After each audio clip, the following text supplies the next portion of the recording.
People say this city never truly sleeps, but they're wrong. It does sleep, just not the way humans understand it.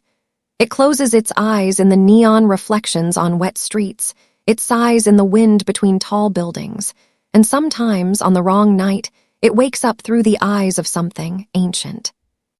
The bar was loud, but the sound felt strangely distant, like it was happening behind thick glass. Music thumped. Glasses clinked. People laughed too loudly, trying to prove to each other they were alive. And at the far end of the counter, under a dim, flickering light, he sat alone with an untouched drink that didn't belong to him. He didn't need it. He never did. The vampire king looked almost human tonight. Dark hair pulled back at the nape of his neck, a simple black shirt, no crown, no cloak, just a quiet presence that made the air around him feel heavier and calmer at the same time. His eyes, though, they betrayed him. They were too steady, too patient, as if they had watched centuries rise and fall and were still not impressed.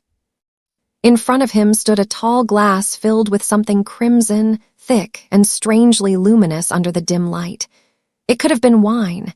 It could have been anything. But what made it unusual wasn't the color. It was the note taped to its base, folded once, almost invisible. A human might have missed it. He did not. He had watched the bartender's nervous hands deliver the drink.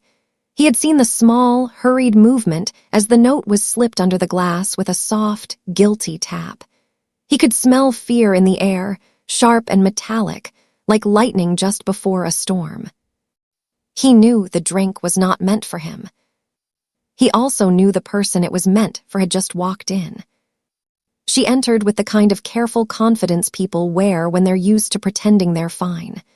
Dark jacket, messy hair tied back too quickly, eyes scanning the room not for fun, but for threats. She looked like someone who had learned to survive without fully understanding what that meant. Her name, he had heard it whispered already, was Lira. He watched her push through the crowd, her shoulders slightly tense, the smallest flinch each time someone brushed against her. She had the look of someone who was used to leaving first, used to not being the one chosen, used to holding her own hand in the dark. Yet there was kindness in the way she paused to help a stranger pick up dropped keys, in the soft apology she mouthed when someone bumped her by mistake. Kindness, in a place like this, on a night like this. The vampire king's fingers slowly circled the glass in front of him, but he didn't lift it. He was not here to drink. He was here because he'd felt it, the strange pull in the city's pulse that told him something was about to go wrong. He had followed that feeling straight to this bar, straight to this moment, straight to the girl who didn't know that tonight her life was about to split in two. The bartender caught Lyra's eye and forced a smile that didn't reach his eyes. "Your drink," the man said, voice a little too tight, sliding the glass across the polished wood. Lira frowned softly. "I didn't order anything yet." "It's from a friend," the bartender replied, glancing quickly, almost fearfully, toward a shadowed corner she couldn't see clearly. "Just take it, please." She hesitated, then reached for the glass. Her hand brushed the cold surface, and the vampire king saw the exact moment she noticed the edge of paper pressed to the bottom. Her brow furrowed as she carefully lifted the glass with one hand and the small folded note with the other. She opened it. Her lips moved silently as she read the 6 simple words. "Don't drink, smile, and leave. Now." Her heart skipped.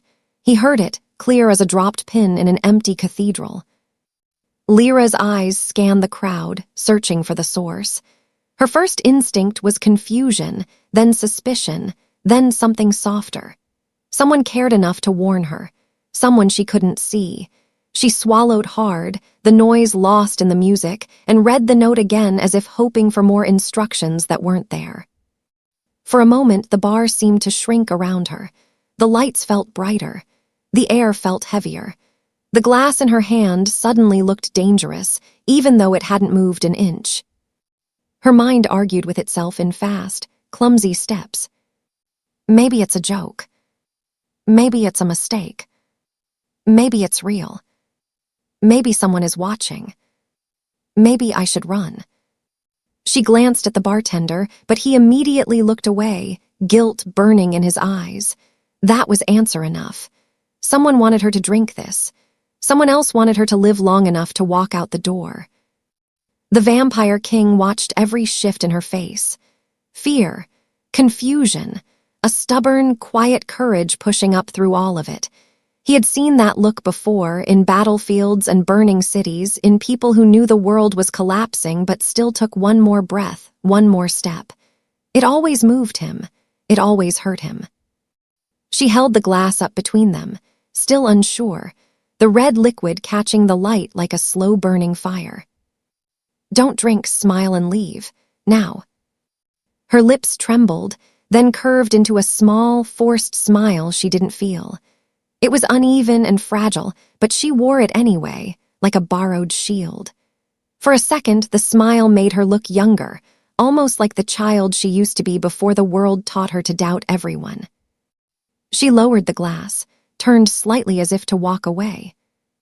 That was when the air shifted. From the far corner, a presence unfurled like smoke, cold, possessive, invisible to most, but not to him. The Vampire King felt it brush against the edges of his self-control, a dark intention pricking at the back of his mind. Someone else old, someone else dangerous, someone who had no patience for kindness or warnings. The choice had been simple before: watch or intervene. Now, as Lira took her first step toward the door, that choice vanished. The temperature around her dropped, barely, enough to raise goosebumps along her arms. The crowd seemed to lean away from one particular invisible point, leaving a thin, unnatural path behind her. She didn't understand why her chest tightened, why the back of her neck crawled as if unseen eyes had finally settled on her. She was almost past him when he moved. The Vampire King reached out, his hand closing gently, firmly, around her wrist. Her body went rigid, shock lighting up her spine. The glass in her other hand trembled, the red surface trembling with it. For a heartbeat, the entire bar might as well have disappeared. It was just his cool fingers on her skin, his impossible calm, her spiraling fear, and the note still burning its warning into her mind. She turned to look at him. Up close, she could see that his eyes were wrong, not in color but in depth. There was too much history in them, too much unspoken grief and unspent mercy. He didn't look drunk or angry or playful. He looked sad in a way she didn't have words for. "You shouldn't touch me," she whispered, partly for him, partly for herself, as if saying it would somehow make her strong enough to pull away. His thumb barely pressed against her pulse point, feeling the frantic rhythm there. When he spoke, his voice was quiet, warm, and impossibly steady, as if everything around them wasn't hanging on a thin, invisible thread. "You were told to smile and leave," he said softly, his gaze never leaving hers. "Why are you still here?" Her throat tightened. Her free hand clenched around the note. Her eyes shone with anger at herself, at the world that had taught her not to trust even the hands that tried to help. "Because," her voice cracked, she swallowed, "because I'm tired of running from things I don't understand." The tiniest hint of something like respect flickered in his eyes. Behind them, the unseen presence in the bar thickened, coiling with dark intention, now fully aware that its plan had been interrupted. Somewhere, in that crowd of beating hearts and careless laughter, something ancient began to move toward them with slow, deliberate steps. Without releasing her wrist, the Vampire King shifted slightly, placing himself just a little more between her and the rest of the room. His posture remained relaxed, almost casual, but his eyes changed. The sadness stayed, but something else rose from beneath it. A quiet, lethal resolve. A promise. Lira felt it, even if she didn't know what it meant. She didn't know who he was. She didn't know that the city's most feared monster was standing between her and a fate she couldn't even imagine. All she knew was that, for the first time in a long time, someone was holding onto her hand not to trap her, but to keep her from falling. Listen to me carefully, he murmured, voice dropping low enough that only she could hear. If you stay, your life will never be the same. If you leave, it still won't. Her breath hitched. Who are you? He looked down at their joined hands, then back into her eyes, knowing that whatever he said next would tie their stories together in a way neither of them could undo. Just as he parted his lips to answer, the lights in the bar flickered once, then again, this time longer, darker, as if the entire building were holding its breath. A cold, ancient voice, unheard by human ears but felt in the bones, whispered from the gathering shadows behind them. You're too late, brother. Lira shivered, unaware of the word, only feeling an invisible chill race through her body. The Vampire King's fingers tightened gently around her wrist, his eyes turning toward the darkness rising behind her, a storm he had spent a lifetime trying to avoid. He still hadn't answered her question. He still hadn't let her go. People at the bar kept talking, laughing, scrolling their phones, not realizing the air had changed. They didn't see the way the shadows at the back wall no longer matched the bodies that cast them. They didn't hear the second heartbeat behind their own. Lira only knew one thing. The man holding her wrist wasn't normal, but somehow he felt safer than the rest of the room. His eyes slid away from her and fixed on the darkness behind her shoulder.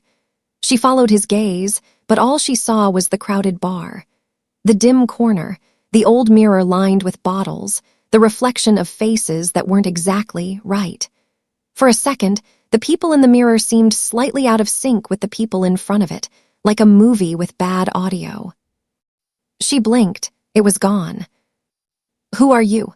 She asked again, more quietly this time. He exhaled slowly, as if he had been avoiding this answer for a very long time. My name is Caelan, he said, and I'm the reason there's a warning in your glass instead of a goodbye. Her pulse stuttered under his hand. The note crinkled in her fist. She wanted to ask what that meant, but his attention was already shifting, eyes narrowing with a focus that made her stomach twist. Her instincts screamed at her to leave, to run, to push through the crowd and never look back. But her feet didn't move. Something about this moment felt too important, too heavy, like the first page of a story she didn't realize she was in. Behind them, the music skipped for a second, one beat lost, then two. Nobody complained. Nobody seemed to notice. But Caelan did. He heard the silence between the notes, the way the sound thinned out as if something was swallowing it. Lyra's voice trembled. What's happening? He finally let go of her wrist, only to place his hand over hers, the one holding the glass. His touch was cool and careful, as if he were afraid of breaking her, even though he was clearly stronger than anyone in the room. Someone marked you, he said simply. Tonight was supposed to be your last night as you are. She tried to laugh, just to prove she wasn't afraid. It came out thin and shaky. That's dramatic, even for a bad date. This wasn't about a date, he replied quietly. It was about ownership. Her skin crawled at the word. Who? She whispered. Someone like me, he answered, and then, because truth mattered now more than comfort, he added, but not like me. Her mind caught on his first confession. Like you, what are you? He looked straight at her, and this time he didn't hide it. The ancient weight in his gaze, the stillness in his body, the way his pupils seemed to hold more shadow than light. Old, he said, and very tired, and trying to be better than what I was made to be. He waited for the usual reactions, screaming, denial, nervous laughter. Instead, Lira just stared at him, her breath shallow, eyes wide, but steady. Are you going to hurt me? She asked. The question landed more deeply than she realized. He remembered faces long gone, people who had asked him that and never lived to hear the answer they deserved. It was his curse, his shame. Tonight, he was determined to make it different. No, Caelan said. I'm the one trying to stop that from happening. The lights flickered again, longer this time. The music distorted, deepened, then steadied. A cold breath moved through the room, invisible fingers brushing the back of every neck. Lira hugged herself with her free arm. Why me? He studied her, really looked at her. At the stubborn strength in her jaw, the faint tiredness in her eyes, the kindness he'd seen in 100 quiet gestures that no one else noticed. Because you are kind in a world that punishes kindness, he murmured. Some of us crave that light. Some of us want to own it, chain it, turn it into something we can control. He paused, listening. The other presence in the bar was close now, very close. Who wrote this note then? She asked, holding up the crumpled paper slightly, as if it might protect her. He hesitated, just long enough for her to feel it. Someone who isn't allowed to care about you, but did anyway. Lyra's eyes softened, confused. Why wouldn't they be allowed to care? Because you were meant to be a gift, came a new voice, smooth as silk and cold as winter water. The sound didn't come from near them. It came from everywhere, layered under the music, woven into the murmur of the crowd. Yet when Lira turned, she saw him immediately. A man stepped out from the back corner, where the shadows were thickest. He didn't push the crowd aside. It simply parted for him, as if everyone had suddenly realized they needed to move without knowing why. Dark hair, tailored suit that didn't quite match the casual bar, and a smile that never reached his eyes. Lira didn't know who he was. Caelan did. Darian, Caelan said, his voice suddenly edged with a chill Lira hadn't heard before. You're not supposed to be here. Darian smiled wider, gaze flicking to Lira with an almost lazy interest. You don't get to tell me where I can be, little brother. The word hit Lira like a shock. She looked between them, at Caelan's quiet, steady presence and Darian's slick, effortless charm, and realized their faces did share a few echoes. The line of the jaw, the shape of the mouth, but their eyes were worlds apart. You your brothers? She asked. In the way storms and earthquakes are siblings, Darian replied lightly. Different shapes of the same old disaster. To her horror, a few people near him chuckled, as if he'd made a simple joke. Their faces were relaxed, unaware that something completely unnatural stood inches from them. Lira realized with a twist in her stomach that they couldn't feel it the way she could. Or maybe they felt it and refused to understand. Darian's gaze lingered on the glass in Lyra's hand. You didn't drink, he observed. That's disappointing. I chose that blend myself. Caelan shifted slightly, keeping himself between Lira and Darian, his hand still covering hers. She got a warning. From who? Darian's voice sharpened. One of your little projects, your reformed pets. Caelan didn't answer. But Lira remembered the bartender's frightened eyes, the shaking hands, the way the note had been slipped in with guilt and desperation. Her chest tightened. You threatened him, she said quietly, horrified. The bartender. Darian turned his attention fully to her now, head tilting, studying her as if she were an interesting painting. Oh, I didn't have to threaten him. Fear is a habit. Once you teach it properly, it does the rest of the work on its own. Her stomach nodded. I don't belong to you, she said, surprising herself with how steady she sounded. Darian's eyes lit up with amusement. Don't you? This glass, this note, this entire little stage tonight, it was all prepared for you. Your kindness, your stubbornness, the way you never walk away from someone struggling. He nodded toward the bar. You helped a stranger pick up his keys before you even ordered a drink. It took me 3 weeks to decide. It took you 3 seconds to prove me right. Every word made the world feel smaller around her. Caelan's voice cut in, low and firm. She's not yours, and she never will be.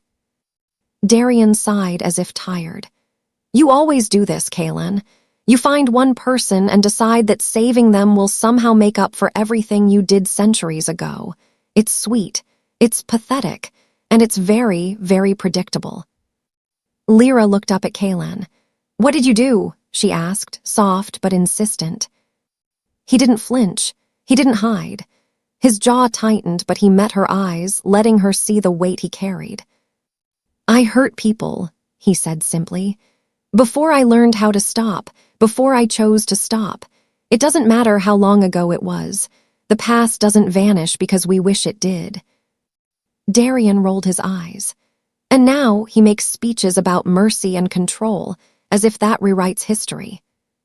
Caelan ignored him, turning slightly toward Lira, his voice quieter. "I can't undo what I was, but I can choose what I am when I stand in front of you, right here, right now."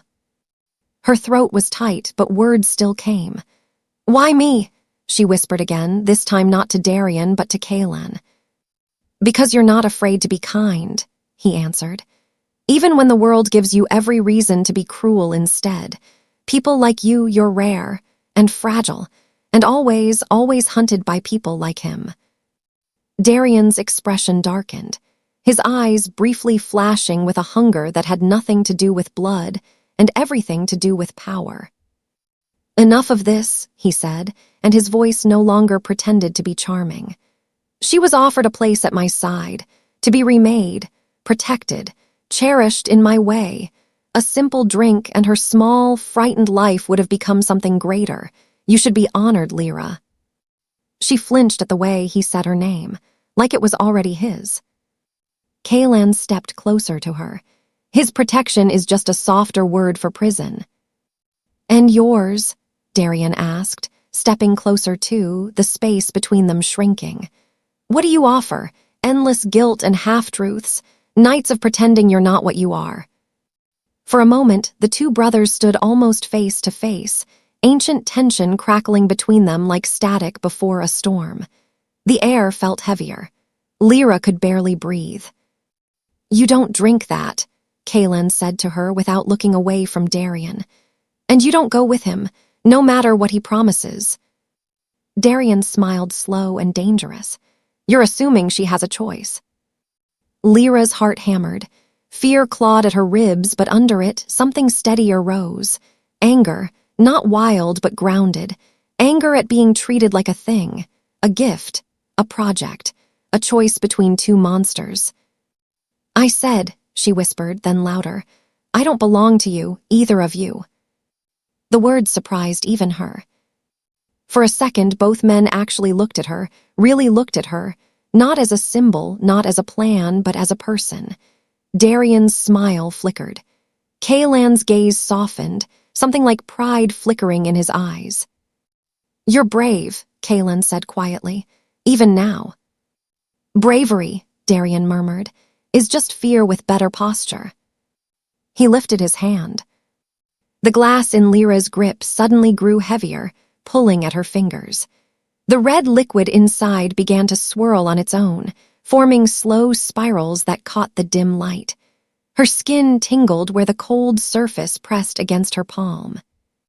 "Stop," Caelan warned. Darian's eyes glinted. "Tell her the truth, brother. Tell her what happens if she refuses both of us." Lira's voice shook. "What happens?" Caelan's silence was answer enough.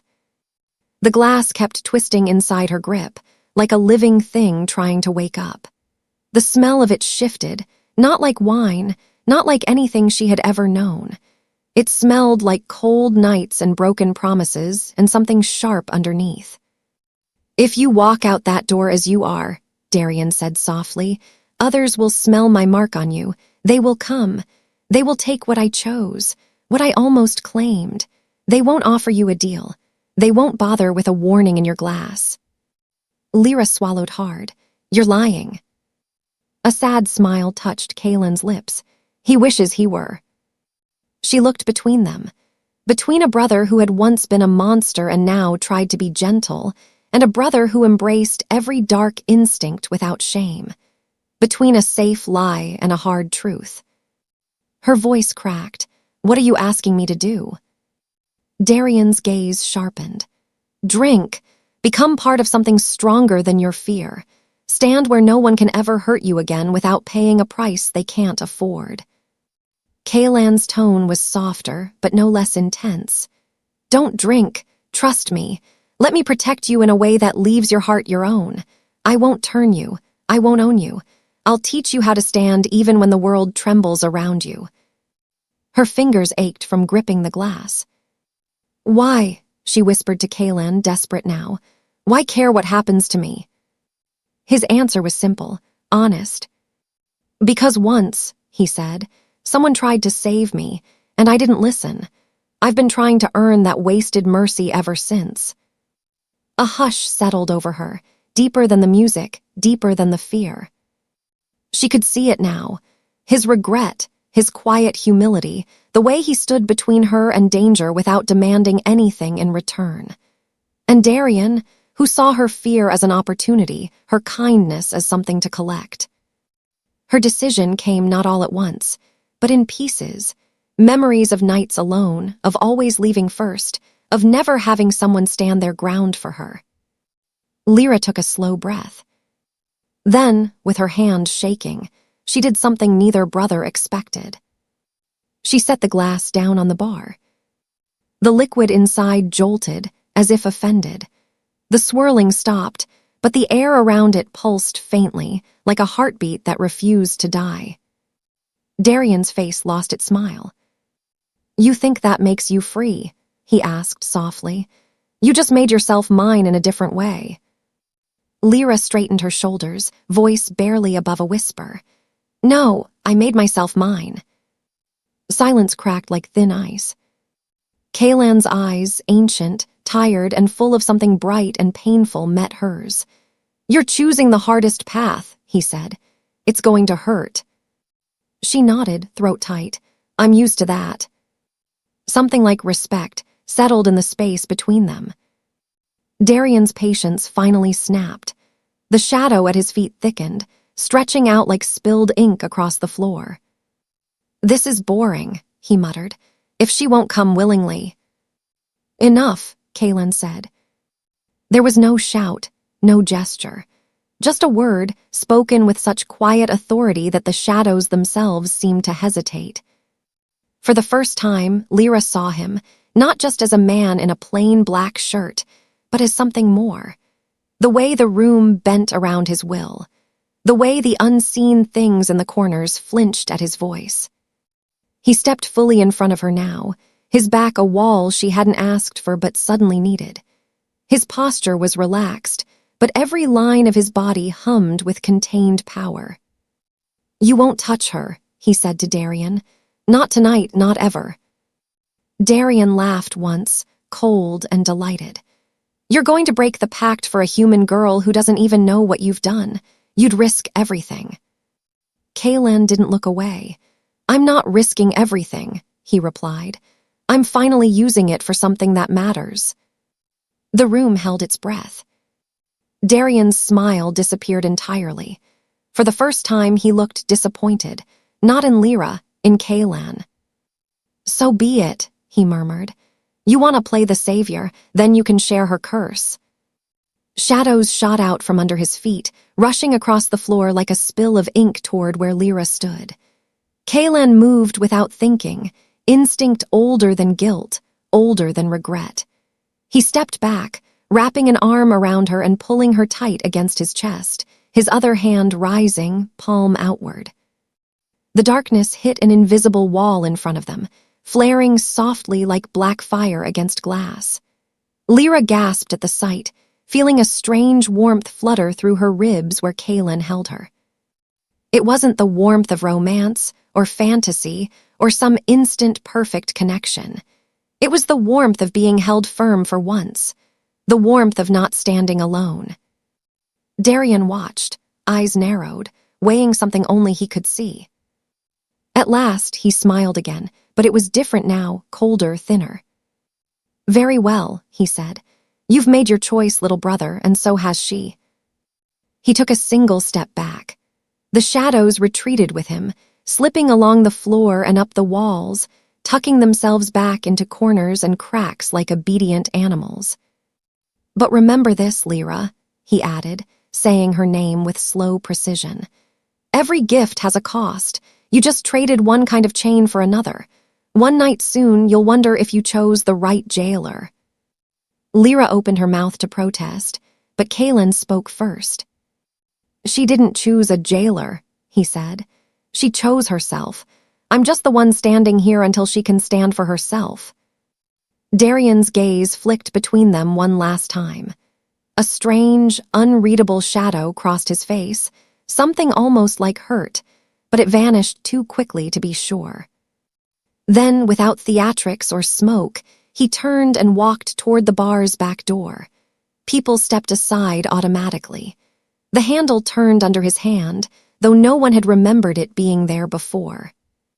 Just before he slipped through, Darian called over his shoulder, voice soft and distant. "The city doesn't sleep, brother, it waits, and I'm very patient." The door closed. The music suddenly sounded normal again. The lights steadied. People laughed and talked, oblivious as if nothing at all had happened. Lira sagged against Caelan for a second, then caught herself, pulling away carefully. Without his arm around her, the cold hit her all at once, but she stayed on her feet. "Is it over?" she asked, voice small. Caelan looked at the empty doorway, then at the glass on the bar, then down at her. There was no lie in his eyes, only an honest, tired kindness. "No," he said, "but you're not alone in it anymore." The words landed in her chest like a soft, heavy stone, frightening and comforting all at once. He picked up the glass she'd refused and with a quiet, focused look, set it back down. The liquid inside went dark, then clear, then finally simply empty, as if whatever had lived there had been called away. "You're safe for tonight," he said. "Tomorrow, we start making sure you're safe on your own." "How?" she asked. I don't even know what any of this really is."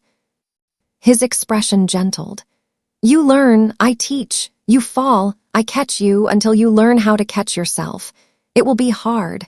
You will be afraid. You might hate me some nights, but you will never be a thing on a table again, waiting to be poured into someone else's plans." Her eyes burned. No one had ever spoken to her like that, like she was worth all that effort, all that patience. "Why do you sound like you care more about my choices than I do?" she whispered. A faint, sad smile touched his lips. "Because once I ignored a note that said almost the same words you got tonight. Don't drink, smile, and leave. I drank, I stayed. I became what I am. Every time I help someone walk away, I feel a little less like that choice is the only truth about me." The pieces clicked together in her mind, slow but certain. He wasn't just saving her. He was trying to save the part of himself that still believed in change. She took a breath that hurt a little going in. "Okay," she said, "teach me." He blinked just once, as if surprised that she agreed so quickly. Then he nodded, solemn and almost reverent, as if she had just accepted more than a lesson.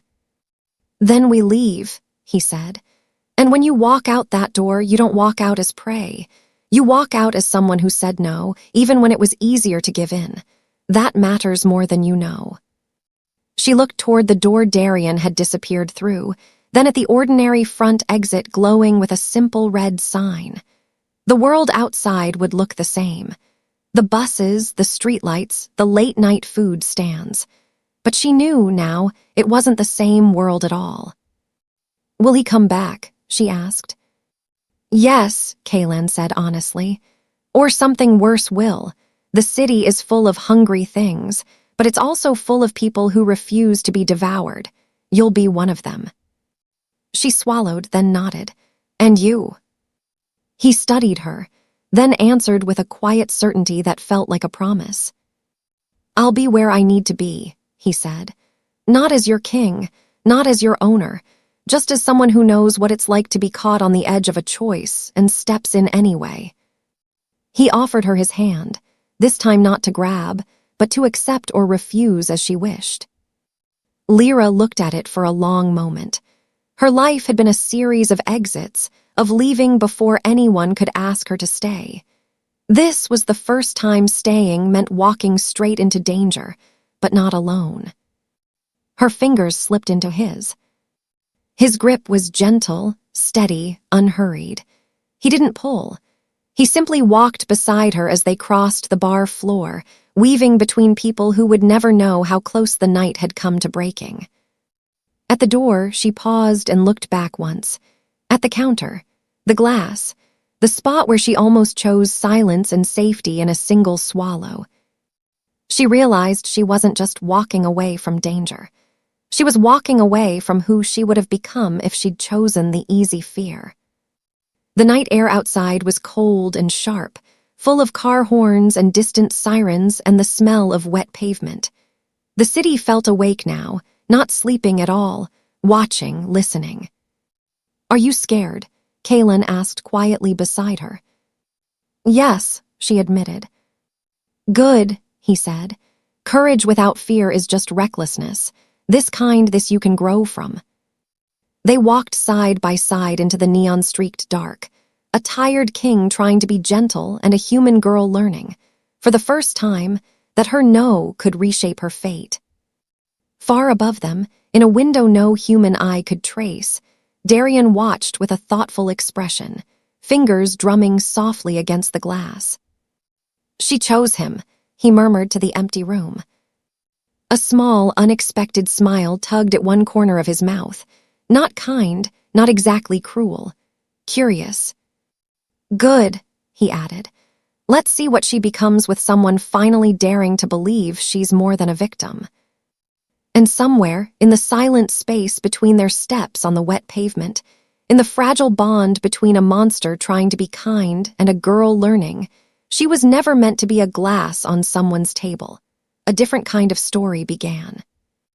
One where the Vampire King's power was not measured in fear or blood, but in how gently he could teach a human heart to stand unafraid in a world that had every reason to terrify it.